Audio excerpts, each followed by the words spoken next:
Bienvenue à tous dans cette seconde partie de Business Africa. C'est une décision qui a suffi à réveiller de vieilles querelles entre l'Afrique du Sud et les États-Unis. L'annonce du président américain d'imposer les droits de douane sur l'acier et l'aluminium. Et étonnamment, l'Association sud-africaine de la volaille est montée au créneau pour que le gouvernement sud-africain suspende la mesure exemptant la volaille importée des États-Unis. Les détails dans cet élément de Jean-David Mihamlet et Eric Oteng. Des années durant, le commerce de la volaille a divisé les États-Unis et l'Afrique du Sud.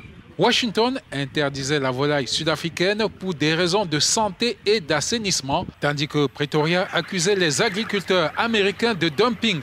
En 2015, la puissante industrie de volaille sud-africaine a accepté d'exclure 65 000 tonnes de poulet américains en échange de l'accès en franchise des droits de produits sud-africains. L'Association sud-africaine de la volaille estime que les États-Unis ont violé l'AGOA et que par conséquent, elle est pleinement habilitée à réagir et à exercer des représailles, connues pour favoriser une guerre commerciale. La décision de Trump d'imposer des droits de douane sur l'acier et l'aluminium a relancé l'affrontement des volailles, menaçant près de 2 milliards de dollars d'exportation sud-africaine vers les États-Unis en vertu de l'AGOA.